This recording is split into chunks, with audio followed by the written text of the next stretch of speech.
Olá pessoal, passando aqui novamente para trazer uma mensagem e uma palavra de Deus. E hoje a mensagem que vamos falar é quando um cristão morre. Então vamos entender aqui nessa mensagem. E a palavra se encontra lá em 1 Tessalonicenses capítulo 4, versículo 13, que diz: Irmãos, não queremos que vocês sejam ignorantes quanto aos que dormem, para que não se entristeçam como os outros que não têm esperança. Então, no mundo em que vivemos, a morte é um assunto a ser evitado, ou que deve ser falado com um semblante triste, até mesmo para os cristãos. Porém, a palavra de Deus trata a morte com muita naturalidade. Ela não tem que ser triste ou amedrontadora para aqueles que confiam em Cristo, pois ela não é o fim de tudo, mas o início de uma nova vida com o Senhor Jesus. Então a Bíblia traz uma esperança sobre a morte dos filhos de Deus. Tanto é verdade que o Salmo 116, versículo 15 diz que a morte dos santos é preciosa aos olhos de Deus. Isso porque para o Senhor a morte é somente a porta de entrada para que seus filhos desfrutem da comunhão eterna com Ele.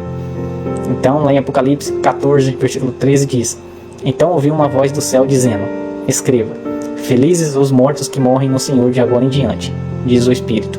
Sim, eles descansarão das suas fadigas, pois as suas obras os seguirão.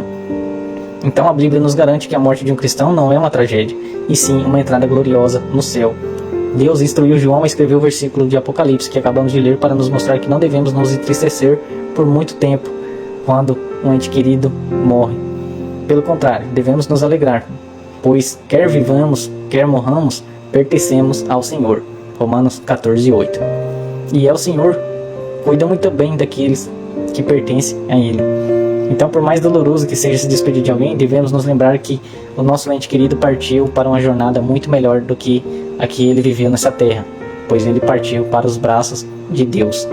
Então, não é motivo de estarmos tristes ou ter medo, porque aquele que morre com Deus, morre com o Senhor Jesus, morre salvo, está nas mãos de Deus e vai estar com Deus lá, com o nosso Senhor Jesus. Então, morrendo ou vivendo, a gente temos que estar em Deus, tem que estar em Cristo.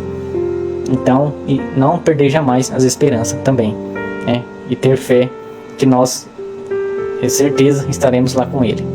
Então, que essa mensagem venha te encorajado a entender mais e não ter medo do luto, porque isso sempre passa. Jesus estará com você, segurando a sua mão a todo momento, e não deixará você cair. Basta confiar e esperar nele e acreditar que o Senhor irá te acudir.